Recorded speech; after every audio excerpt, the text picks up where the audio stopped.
the entrepreneurs and small business leaders leading through resilience and showing us a path forward. The best of Denver's in front of us, and may this week inspire you to be part of its story. Before we dive in, we want to say a special thank you to our title sponsors, Downtown Denver Partnership, JP Morgan Chase, Prologis, and Zero. And our track sponsors who made all the great content you're hearing today possible. Battery 621 and Public Works, Capital One Cafe, Caudill Lending Source, Friday Health, Quizlet, Exactly, Zayo, and Zestful. Our headline and event sponsors are bringing the excitement this week. Thank you to Wix, Kinzon, MAPR Agency, Obsidian HR, Kickstart Fund, Promontory Mortgage, Molson Coors, and Comcast. Finally, thank you to our partner and member sponsors listed on the screen. Thank you for your support of Denver Startup Week. Without you, it's not possible.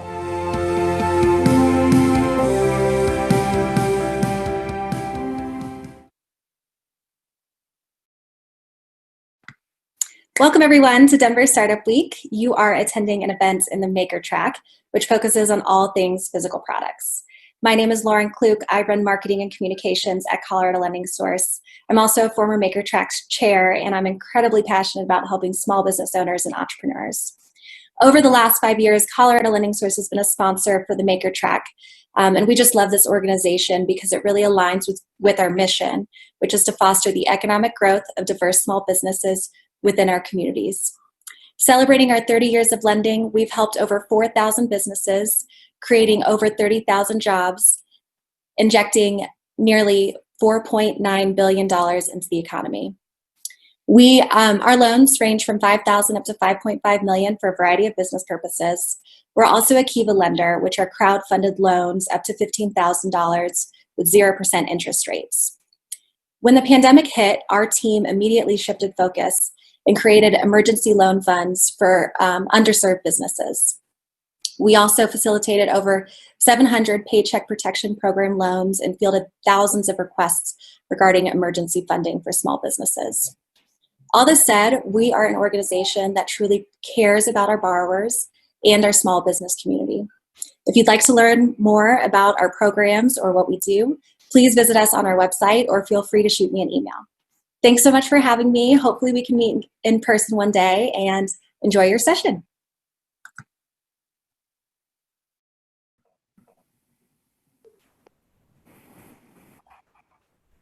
Hi, welcome to Denver Startup Week, the Women and the Future of Gaming panel. My name is Liz Galati. I have been a pop culture publicist for 20 years. That means every realm of geek I'm into. I have an incredible team of panelists with me. I'm just going to get some housekeeping out of the way first. We would love to hear questions from you. Please feel free to put in the chat window any questions. We'll try and fit them in. If we don't, please make sure that you have your email, and we will get back to every question regardless of time constraints. Also, if you do choose to cover this event, please make sure and hashtag DEN Startup Week so we can find your comments. We'd love to find you online and hear from you. And to be absolutely clear, this is the Women and Future of Gaming panel. That is every variation of women there is. If you identify as female, we are in. That's all we need to hear. I am literally the least important person in this panel, and I would love to turn you over to an incredible amount of panelists that we have and let them introduce themselves. Keisha, you want to start? Sure. Keisha Howard. I am founder of Sugar Gamers, a tech advocacy and sort of media company that I started 11 years ago. So we make games, we play games, we learn about games all together as a community to promote diversity and inclusion in this space. Shail? Hi, everyone. My name is Shail. I'm the CEO and co-founder of the Last Gameboard. We are building a gaming platform called Gameboard One, which merges the physical and digital world. So think Peloton meets Kindle for gaming. And I'm excited to be here and rock with these ladies. Abby? Hi, I'm Abby. I am art lead at Serenity Forge, which is an indie game studio that both makes and publishes games. And yeah, I'm excited to be here.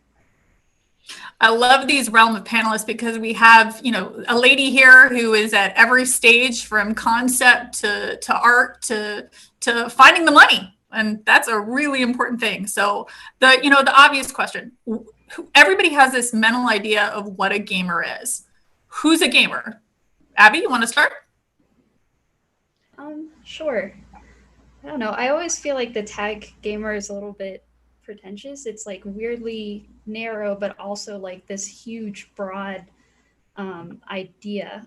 But I think in general, people who feel like they are gamers and part of the gaming community, ultimately people who care about the sorts of games that they're playing. They want to explore them. They have higher expectations. And they just really enjoy it as a hobby rather than simply like a pastime. That's awesome. Shail, thoughts? I think everyone has the capability of being a gamer, right? I think that no matter if you just play mobile games on your phone as a pastime or you're a D&D player, and it depends. Like, I think everyone, and I think that's the construct that we're trying to break too, is that there is no label. And I think Abby hit that very accurately on the head. It's about how you as an individual feel. And I think on every level, we've all played games, mind games, whatever you want to call it, at some level, right? It's what we are as humans. It's what we like to do. And it's this idea of everyone that wants to connect and do it around something that's fun and useful and creative and passionate. Keisha, bring it home. I mean, again, just building off what Shail and Abigail said, and also Shail and I somehow just decided to wear the same things today. We had no idea. I just want like we're gonna have the same answers, the same outfit. It's fine. Yeah, we're good. But also, for me, I think that it's very important for individuals to understand that everyone is a gamer. Just like, we don't really look at people who watch TV as TV watchers and then give them some specific identity behind them watching TV. Games, the type of games we play are so plentiful, so diverse, so, variable that, anybody is a gamer. My grandma, if you look at her playing poker, she's a gamer. She's playing digital games. So there's this idea that has like sort of perpetuated in our media that a gamer is like some young, first it's ageist and then it's sexist about like what a gamer is. I think it's very important to make sure that everyone knows that they are a gamer. We've all played games at some point in time, and therefore we are that. I think gaming specifically has kind of evolved. We have this idea of what it used to be and what it is now is storytelling. And I think, obviously the world has changed in the last 6 months, and gaming gives a safe framework for exploration. And that is, something that we all kind of need right now. But I think, it brings up, variables, probability, social interaction, community, and all of these elements, are not what usually go along with, Boggle or Parcheesi or Monopoly, and that's something where I think that storytelling element specifically is timeless. We all were, sitting in caves looking at paint on walls, but we were telling stories around the fire. And that's kind of where I think, gaming is really kind of hitting a stride amidst COVID. Why do you guys think gaming's important? And I hate to just say escapism because it's not, I think that's one part of it, right? So yes, I'll say the big C word first, COVID. We're always like, who's going to say it first? It's a game in and of itself. Exactly. Especially during pandemic, gaming has done really well because people are gravitating towards it, finding a way to connect, finding a way to play together, be together when you can't be together, right? And how much can you actually just Netflix and binge? I've pushed the limits. I think I've hit the end of Netflix, but there's just so much out there. There's so many ways to connect and there's so many ways to play together. And I think that, the need to connect and the need to game are synonymous with each other. And it's not about escapism and going away from something. It's about completing that other side of you. It's almost like, you know, unleashing that fandom, that kid that we all have within us, and that storytelling ability, just like you said. And no matter what age bracket we're in, we all want that. We all need that fantasy land, that storytelling, that need to feel that you're a part of something. And that's, to me, that's what gaming does. Hashtag Candyland is real. Candyland is real. I will fight anyone who disagrees with me. My daughter too. She's 3, so you're. This says everything about me. Keisha, what do you think? Why is gaming important? Gaming, for me, it means simulation. However abstract that simulation is, or however it plays out, it's how we kind of use something that doesn't have as much stakes to process different emotions or information, to connect with people in a way that is not, it doesn't have real stakes, it doesn't have real pressure, and therefore it relieves pressure because you're still active and productive, but you're simulating something that feels bigger, you know. And I think that's what gaming does. Whether it's Monopoly and you're like making all the money, or going broke, it's still a simulation. After you're done, you have fun with your friends or family, you move on. And I think all games have some aspect of simulation and a release of a certain type of pressure that we have to navigate in real life. Thoughts, Abby? What do you think? I think gaming is very important because it's like an entirely new form of media, the way that maybe like films were an entirely new form like 130 years ago, that like I think it's just as legitimate as the way that like literature and film are regarded today. And Keisha mentioned that like the one aspect that gaming really delivers that no other medium really has is the interactivity of that. Like I not only do I sit and I watch a story or think about what somebody's telling me, but I'm put in a position where I'm the actor and I need to explore a space. So I think it's a way that like experiencing something yourself in a safe environment can have a lot of impact on you, because now you're called to the stage. Called to the stage. I like that. That's really good.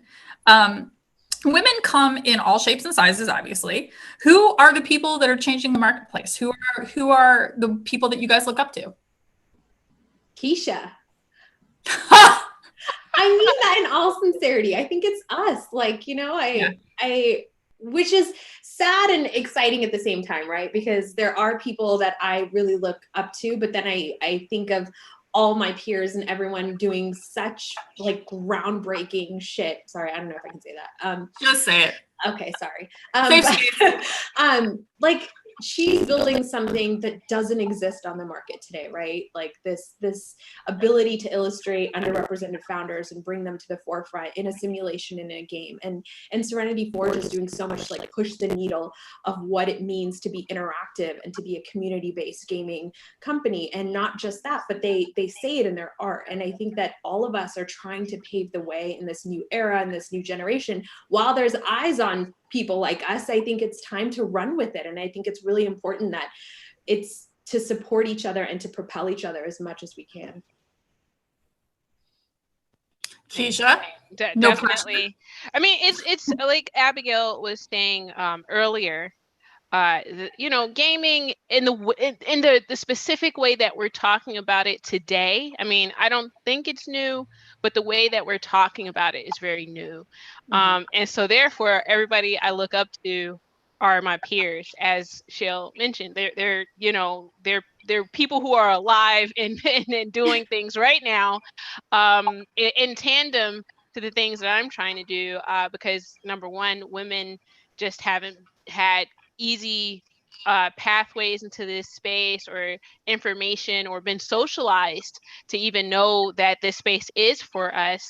So, you know, women game creators and developers are few and far in between, but, you know, we see that starting to change, especially over the last 5 years. So again, you know, before I had even met Shail, and I had been following, you know, her project. I was like, a woman did this. I was like, what? You know, so like on cloud nine. But like, you know, I work in the video game industry, so I recently met Karen Lawson, for example, and she comes from a family of individuals. Her dad, you know, built the video game cartridge, which kind of revolutionized how we played video games at home. Yeah, it's insane. Awesome. And then there's another woman. Her name is Nicole Bradford, and she's using gamification to scale enlightenment, to scale, you know, the ideas that we need to expand our minds, and from an inclusive perspective. I mean, there's so many people. Latoya Peterson, she has a game company, and she's making a game for Insecure. And interestingly enough, even though that's an HBO IP, her company and her co-founders, you know, have plenty of challenges as making games for, you know, that have women protagonists, that would have a female audience. There's just a lot.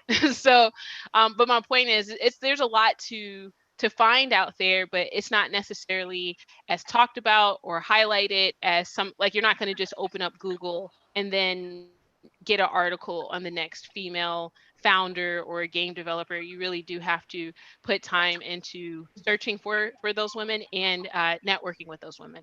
Yeah. Abby? Yeah, I think this maybe highlights a thing that, like, when I look at games, I kind of look at the holistic product versus like every so often when I'm following people on Twitter, I'm like, oh dang, they've made this one thing that I remember, this character or this animation. And sometimes it's just like the surprise of like actually clicking on a recognizable name that you connect to the kind of the art that I see. And yeah, I think I just want to see more individuals highlighted and like just more prominent faces in general. I'm a sucker for iconoclasts. I want to see the people who are doing something next level. I am a sucker for the David Bowies, the Princes, you know, the people who maybe they're not really appreciated yet. That's where my brain just goes, I love it, something's changing. And usually that changes for the better. The world, you know, is obviously opening up to realize that diversity and representation are important in media. How do you guys see this being reflected in gaming, and what are our responsibilities as players to, you know, push that forward? I know it's a hard one. I mean, not like, I don't think it's hard. I think that it's a simple answer, but maybe has some complex action items, right? I think that, like, for me, at least, having been in this conversation about diversity and inclusiveness in this particular industry for over 11 years, I don't necessarily know about the effectiveness of that line of thinking. So I've started thinking about, how does it affect companies fiscally?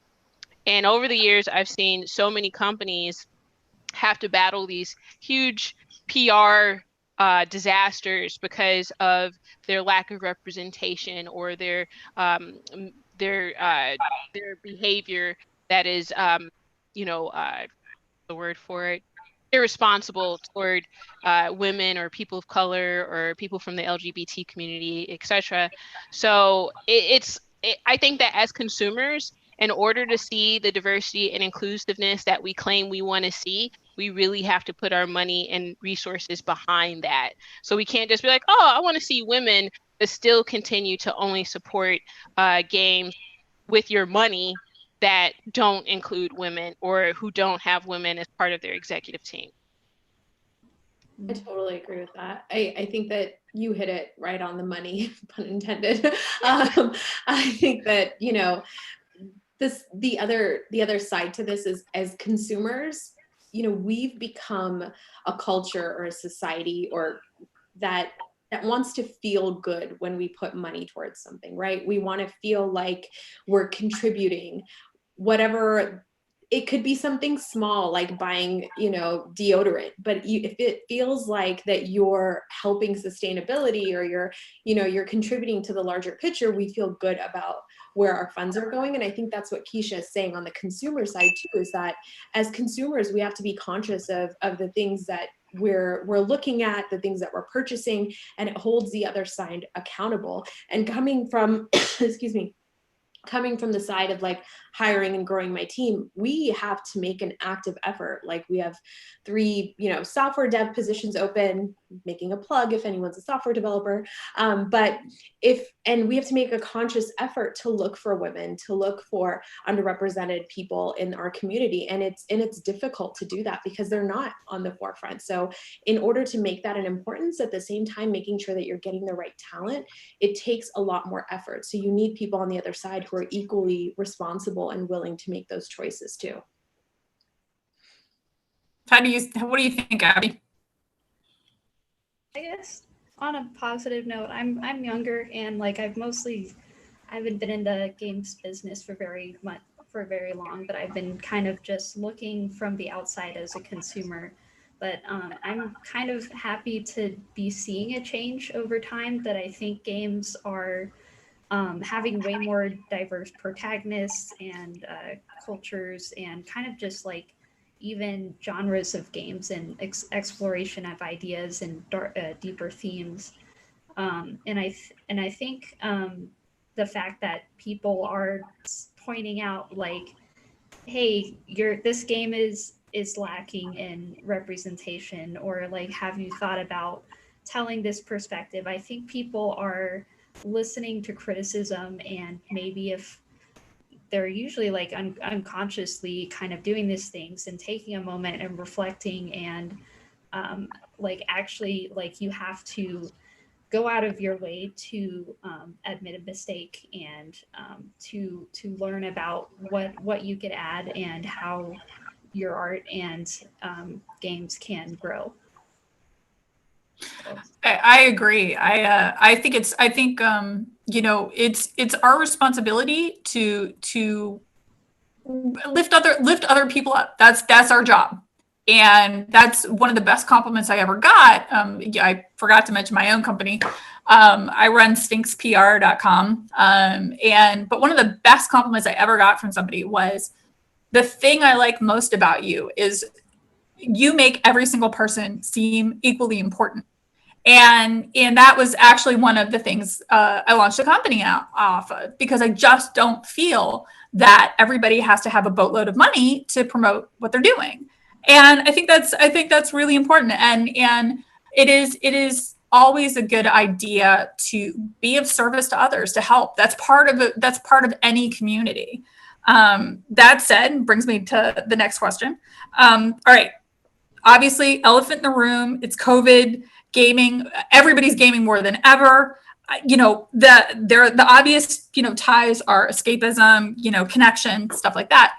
But I think that, coming down the road, we are looking at kind of some shifts within gaming, as concepts and development and all of those things. How do you guys see gaming changing, simply from, a developmental standpoint, a visual standpoint, things like that?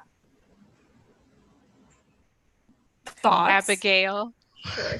Yeah, Abby, you're first. You're in the front line. All right. I think visual literacy is, going to be one of the things that people are going to really have to start paying attention to. That if we can't read each other off body language, then we have to be much clearer visually. Yeah, I think people are using games as ways to connect to each other in more abstract ways, like just finding a space to hang out with people and to serve kind of just more of a social service. I also think gaming is growing in general, because people who are stuck at home and maybe they haven't played so much are finding like this is maybe one of the few activities that I could do. So I think the isolation is maybe like kind of putting a spotlight on gaming and what it could do. I think the Animal Crossing phenomenon was kind of interesting to watch because I don't think you would have imagined that protests and birthdays and graduations, like everyone is coming together into this virtual space and using something that probably wasn't what it was designed for, but it is a social space. Absolutely. People dating on Animal Crossing, like that kind of blew my mind, because like there's so many things that you can't do. Like if you just met someone on our team was telling us that, oh yeah, I went on a date and we like hung out at Animal Crossing. I was like, how does that work? And then he explained it to me and I got it. So it was pretty cool though. But I think you both are right. Like it's about how do you visualize connection, and gaming does spotlight it, right?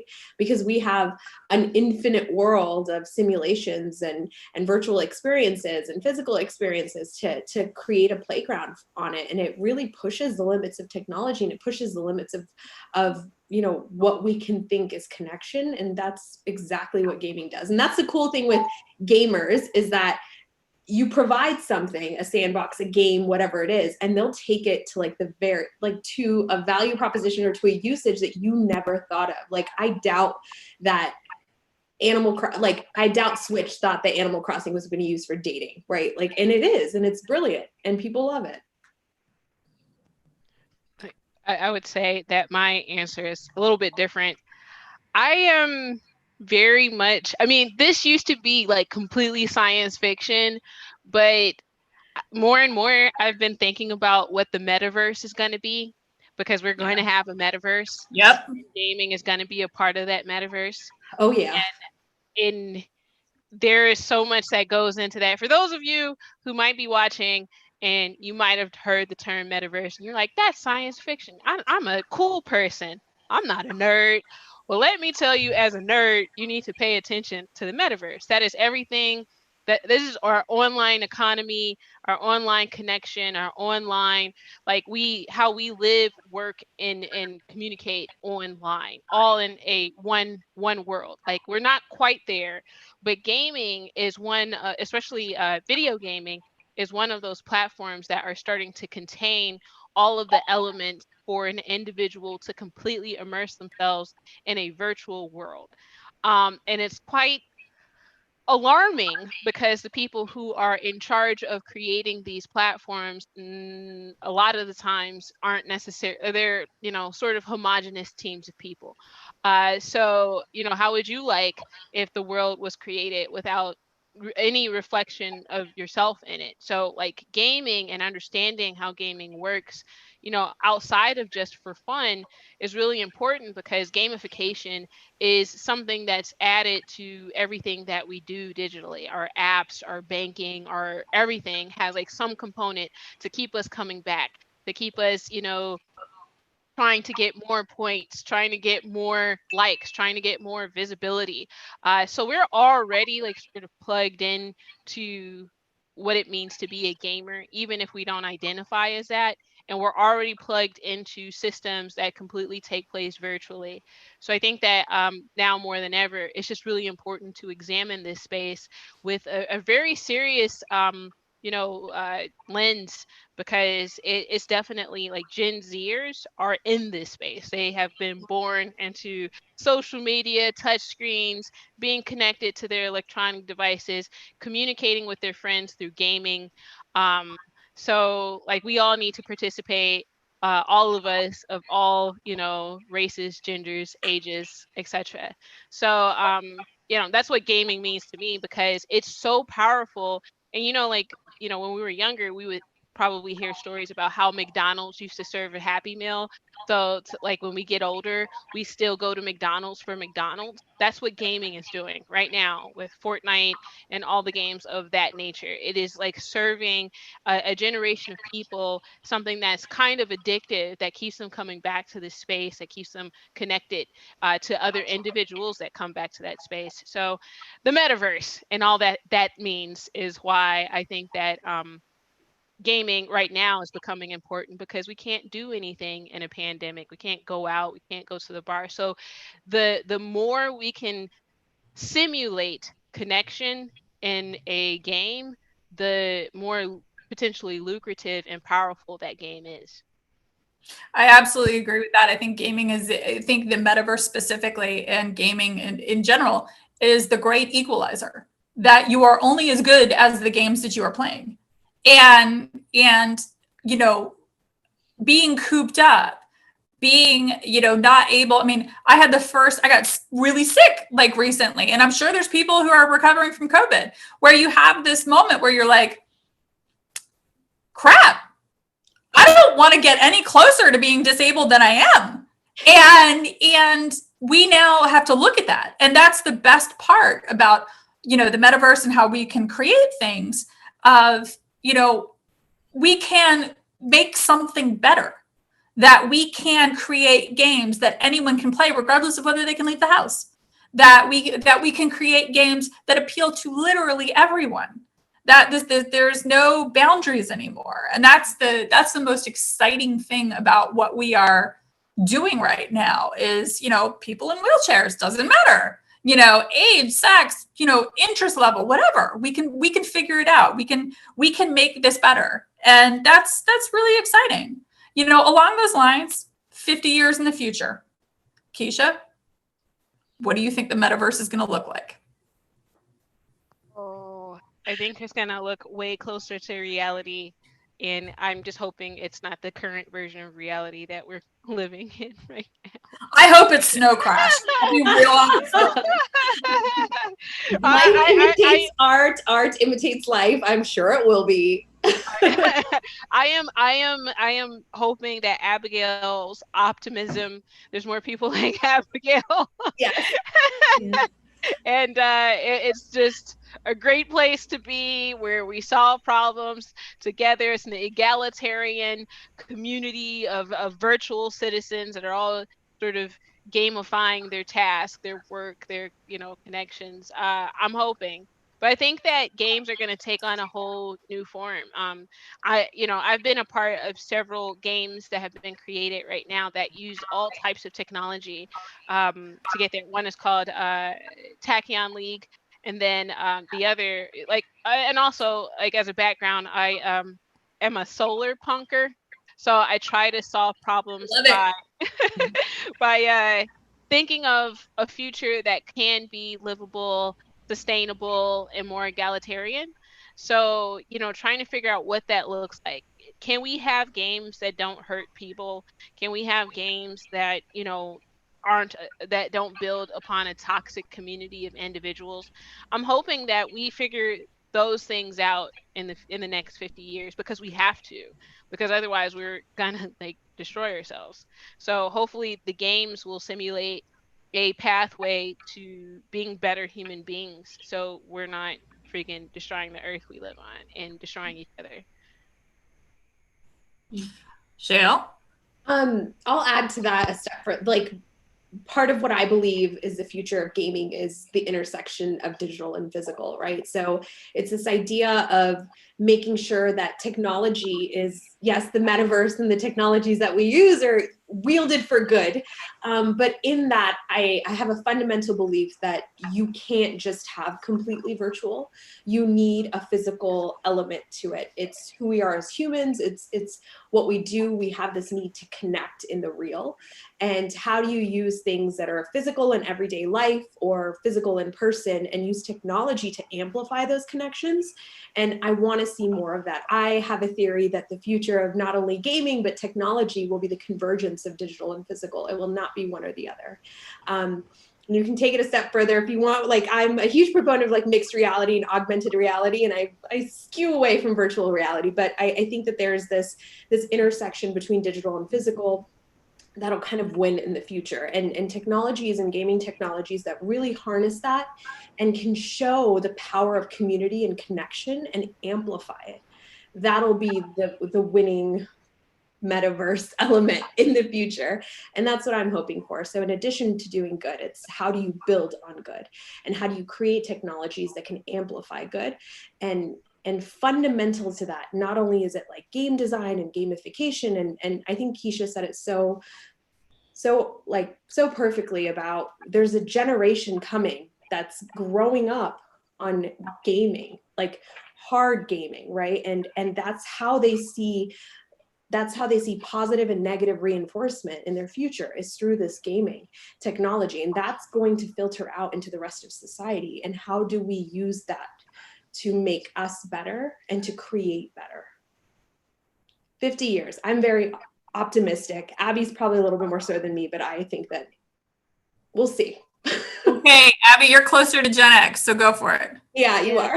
I'm like, 50 years in the future, I'll be old, but then so will all the gamers. I think it's going to be more multi-generational. That I think gaming kind of started out like, oh, that's a Nintendo, that's what kids play. And now my generation is, I think a lot more adults are getting into more serious games. And in the future, I think it will be kind of something that everyone across the spectrum could enjoy on a more serious level. As an artist, I think games are going to get more creative driven, because it's growing easier and easier for people who don't know how to make games and build them. Maybe they have some ideas, or they're lacking in art, or they only know art, they don't know programming. I think it's becoming easier for people to collaborate and find tools that suit their vision.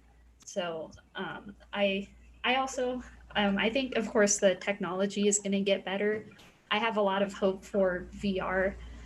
It's still very much in its infancy. I think the hardware is really the biggest limitation, but simply being in a VR world was such a different experience from looking at a two-dimensional screen. And just like some of the kind of like you mentioned, like snow crash type interactions that have happened through VR, like the VR chat, like there's baptisms, and there's people who like that person as having a seizure, I need to go call an ambulance. Like that's kind of insane. And also I think things are going to get like the kind of diversity of subject matters and how games are built for other people is going to grow. I think like accessibility wasn't really something people thought about a while back, but now like The Last of Us has like 50 different options for accessibility. And especially as gamers get older, maybe they'll demand paying attention to more of those kinds of things. So I'm excited for the future. I love it. That's fantastic. We have some questions to go through. What have been some of the biggest surprises in your career? How easy it is to. I mean, okay, let me not say that. Yeah, it's kind of like when you think of gaming and you think of like, especially if you think of video gaming or like VR, AR, or those that hardware and that software, you think of these super brilliant technologists. They must be geniuses. Oh my gosh. Nah, they're regular people. And yeah, they have worked in their field, and they might know a little bit, but it's highly these things that we want to get into are just a hop and a skip away. It's like you go to University of Google, you kind of figure out how some of it works, what's the software, what's the hardware, and who are the people who have brought it to the forefront. And then like we live in real time, so you can connect with those people more than likely. And if you have a specific way you want to be in the industry, or specific information that you want to know, just being direct and warm and grateful for just connecting with someone who might be able to give you that information has led to a tremendously, it's a lot less difficult to get into this industry than I thought it would be, as a woman and as a person of color and as a person that's from the Midwest who didn't go to university for a technology degree. So I thought like, oh man, there's no way I can get into gaming, right? And I've worked in not only the video game industry, but AR and VR and sports. So, and it's like, it's just, that was kind of a surprise to me. I thought immediately, like I was going to shoot my shot, get, supremely rejected permanently, and that was just going to be it. I mean, I have been rejected, don't get me wrong, but I have surprisingly, my opportunities in this space have just come from like giving it a try and like just getting to know people, because people in this space are really sort of enthusiastic about individuals participating in what they are creating and what they do. So that was a big surprise for me. Shail, Abby, thoughts? I second that. I think that was, I think people are open. I think I discovered a lot of people who were hiding their nerd geek love for gaming. Like I met a ton of people who were like, oh yeah, I have a D&D group and we play like every 2 weeks. And things that were like super surprising to me of things of people you wouldn't expect. And I've met like the crazy people who think that they're building some cool things that only they can do and stuff. And yeah, they're kind of douches too, but at the same time, like the majority of the people are like extremely like open and interested in what you're doing. And I think when people talk about competitors in gaming, I think it's much more collaborative and it's much more supportive of each other. And I'm like Keisha, right? I don't have a technical, I graduated political science. Like I don't have a technical degree, and to go into gaming of something that I just loved on the side was a completely new endeavor for me. And it was surprisingly easy to find the right people to bring that shared vision together. I'm just like really surprised about, maybe I'm lucky, but I've been surrounded by some really great people, and I feel like at least like there is a toxic side of the gaming community, but there's always like a light, and I feel like I've been uplifted. And in my career, I'm kind of surprised a little bit, like almost like if I want to speak up, like people think what I have to say is really interesting, and maybe I just don't value my work on that level. But I'm just surprised like how far that I've been able to push my ideas, and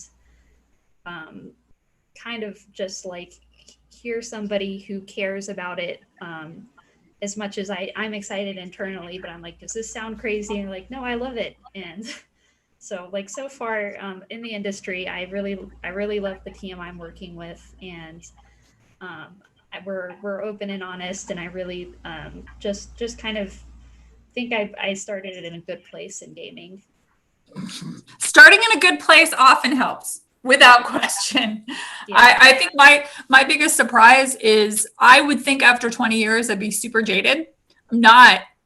Every day there's some new thing that someone has thought up, brought up, is adjusting, adapting, or something completely brand new into the world. And it is the best part of my job, is I get to find out about the coolest stuff that's happening before anyone else. So we have another question. What is one thing, if you could change anything to make the industry a better or more positive place, what would it be?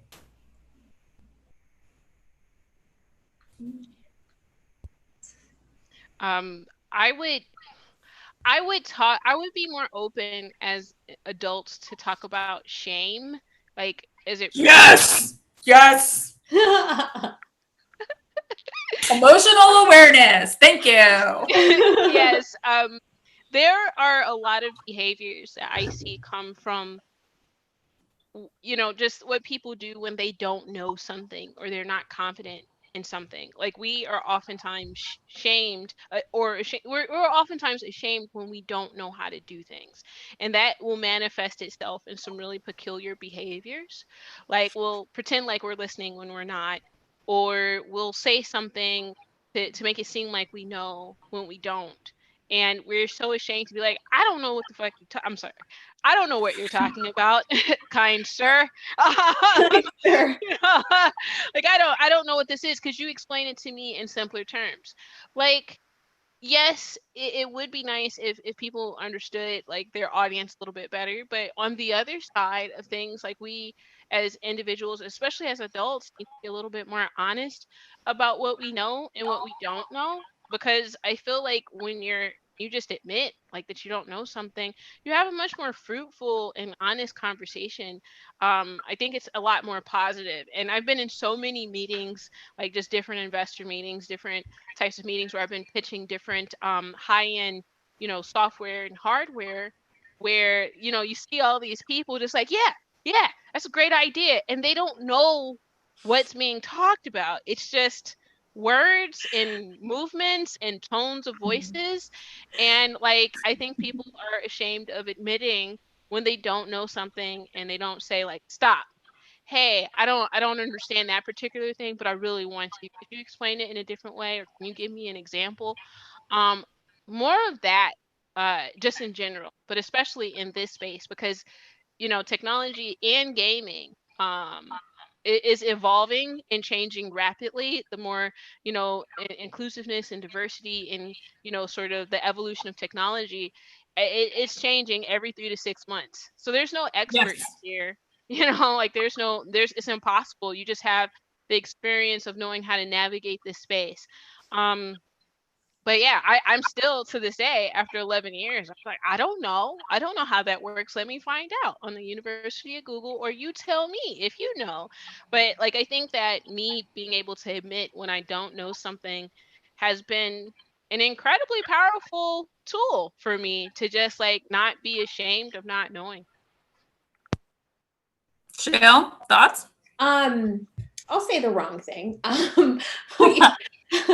I think from a gaming perspective, I think that literally putting your money where your mouth is really important, right? From a consumer standpoint, and from the corporate side, from the investment side, and being in this cycle of like consumer, corporate, investment, in like this perpetual cycle with startups, I think it's really important for people to mean what they say and say what they mean, right? There's a lot of virtue signaling going on. There's a lot of things being posted that don't really have a backbone to it. And you're just doing it because it's the wave, right? And it doesn't mean anything after the wave. And if you truly want to see impactful change, whether you're on the side that's making decisions or looking to make changes, you have to be the change. You have to be the voice of change, no matter your skin color, your age, your race, whatever your gender. You have to be the proponent of change. And so I try to do that in things that I have control over. And I think everyone needs to try to do their part and not just talk about it. Talking about it gets us only so far. It only opens the conversation. You have to do something that's an actionable thing to make a result occur. And that doesn't happen by politicians. It doesn't happen by people on TV. It doesn't happen by Instagram influencers. It happens by us. And to really own that and to make decisions in a conscious frame of mind is extremely important. So with the gaming community in specific, it is about actionable changes, and don't just put out fluff pieces. Say it, mean it. I think that's a wonderful sentiment. Specifically, I actually lecture clients on that. That what you say and how you say it means everything. And being both panelists of our brought up kind of a reoccurring problem of that we say words that literally mean nothing. It's buzzwords, no one understands, and all it does is just reinforce, a white noise that is blustering now. That's so hard to get through, and the emotional awareness that comes with that is. It's often the people who are talking, Keisha, I give you a lot of credit for being able to, I don't know. I'm sorry. Thank you. Little things like that go a really long way. But we now, from a business standpoint, that is what builds trust. That is what builds trust with the end consumer. That is what builds trust with your relationships. So it is in your financial best interest to say, I don't know. And that's where we are now. Abby, did you have any thoughts? Not too many. I think Keisha brought up a really good point. Just in general, outside of the industry, but in our walks of life, I do think the admitting a loss and is necessary step, because that if you can't really grow, if you decide that you already know enough and you've already done enough, I think it's good to stop and say, like, is there a problem around us, or am I really doing the best that I can? And then I have maybe after asking those questions that I could find actions to solve those problems maybe that I so yeah, we've kind of, as we've grown, I think we've matured, and I think taking time to learn practices of the industry that work, and really committing to, like, we need to get serious as a team, and like taking on more responsibility, and like what is my role supposed to be? Am I really connecting with my teammates on the level that I should? Yeah, but maybe that's because we're in an earlier stage of things. But yeah, I think that's what my thoughts. Awesome. Well, we're starting to wind down. I'd like to give every panelist a chance to kind of, promote themselves. What do you got going on? How can people, find you? Phil, is it a moment to promote yourself? I'll start. My name is Shail, again, and you can find information on Last Gameboard at lastgameboard.com. We are hiring, so if you know anyone, we are desperate for a back-end software engineer that loves gaming. So please look out for that. And if you have any recommendations or gaming companies that you feel would be good to bring a game for Gameboard, check it out. I'm always open to a discussion, and thank you for your time. Abby, you got something going on you need to promote? Well, I'd love to promote it, but we're in the process of starting a new and exciting project here that I really can't say much about, but at least I'm going to be pretty involved in it. I think the whole team is going to really be stepping up to something new and exciting. And I welcome that people should check out our company's website and see what games we've made that we're pretty proud of. And I'm just looking forward to the future. And yeah, maybe once we could announce what's going on, I'd love to promote what we're doing right now. Awesome. Keisha? Sorry if you guys heard me call my cat. He's crying. And Abigail, I want to know where to follow you on all the social medias. So right now I am working on a tabletop RPG called Project Violatia. I'm working on it since 2014. I also am working on another sort of project called Tachyon League, which combines digital esports with traditional sort of athleticism. So it combines motion capture and CGI and so on and so forth with what you would actually see in real athletes, so real sports. And then I'm continuously trying to figure out the most ethical and fiscally sustainable ways to develop talent from underserved, underrepresented backgrounds. People are trying to get into this space, and companies are trying to figure out how they can hire for, and have an inclusive team.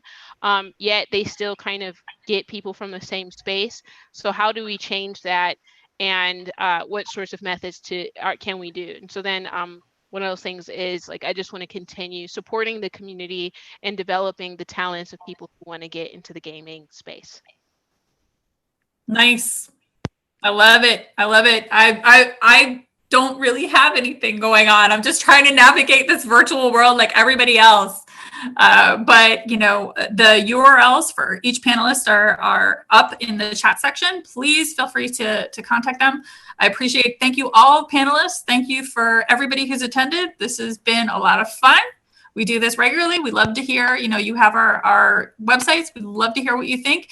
And please, if you have questions, if you're a person who's sitting there saying, I don't know, or how do I get into this? Every panelist is here for you. We want to hear from you. We want to help. Our job is to, build our community one person at a time, and we'd love to hear from you. So, in the land of COVID, stay safe. Thank you. And this has been a lot of fun.